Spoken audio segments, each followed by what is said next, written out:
চলতি বিপিএলে টানা ৮ ম্যাচ জিতে সবার আগে প্লে অফ নিশ্চিত করে রংপুর রাইডার্স।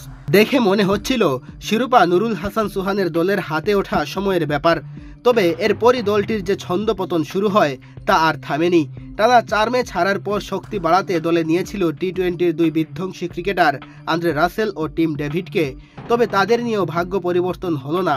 বাঁচামরার এলিমিনেটর ম্যাচে মাত্র ৮৫ রানে অল আউট হয়ে লজ্জার রেকর্ড গড়ল রংপুর। সোমবার এলিমিনেটর ম্যাচে টস জিতে ব্যাটিং নিয়ে রীতিমতো চোখে সর্ষে ফুল দেখেছে রংপুরের ব্যাটাররা।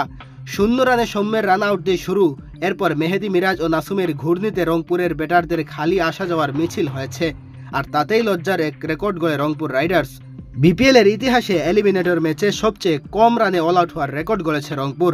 এর আগে 2016 সালে ঢাকা ডায়নামাইটসের বিপক্ষে 86 রানে অল আউট হয়েছিল খুলনা টাইটান্স। একসময় মনে হচ্ছিল বিপিএল ইতিহাসের সর্বনিম্ন স্কোরে লজ্জা নিজেদের করে নিচ্ছে রংপুর।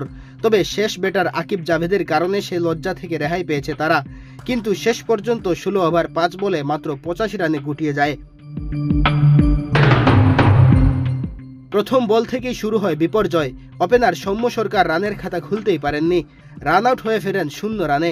এরপর একে একে বিদায় নেন জেমস ভিন্স, মাহদি হাসান, সাইফ হাসান ও মোহাম্মদ সাইফুদ্দিন। প্রথম 6 ওভারে মাত্র 19 রানে 5 উইকেট হারায় রংপুর। অধিনায়ক নুরুল হাসান কিছুটা প্রতিরোধ করার চেষ্টা করছিলেন। 23 রানের ইনিংস খেলেন 25 বলে, কিন্তু তাকে সঙ্গ দিতে পারেনি কেউ। দলে নামি দামি তারকা থাকা সত্ত্বেও ব্যর্থ হন আন্দ্রে রাসেল, টিম ডেভিড ও রাকিবুল হাসান। শেষ দিকে একাই রংপুরের রান কিছুটা বাড়ানোর চেষ্টা করেন আকিব জাভেদ। 18 বলে 32 রানের ঝড়ো ইনিংস খেলে কিছুটা মান বাঁচান তিনি। তবে বাকি ব্যাটারদের ব্যর্থতায় মাত্র 85 রানে অল আউট হয় রংপুর। জবাবে ব্যাট করতে নেমে শুরুতেই উইকেট হারায় খুলনা। প্রথম ওভারেই আকিব জাভেদের বলে বোল্ড হয়ে সাজঘরে ফিরেন দলটির অধিনায়ক মেহেদী হাসান মিরাজ।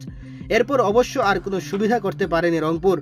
এলেক রস এবং নাইম শেখের জুটিতে জয়ের বন্দরে পৌঁছে যায় তারা। মেহেদী হাসান তালহা, বাংলাদেশ প্রতিদিন।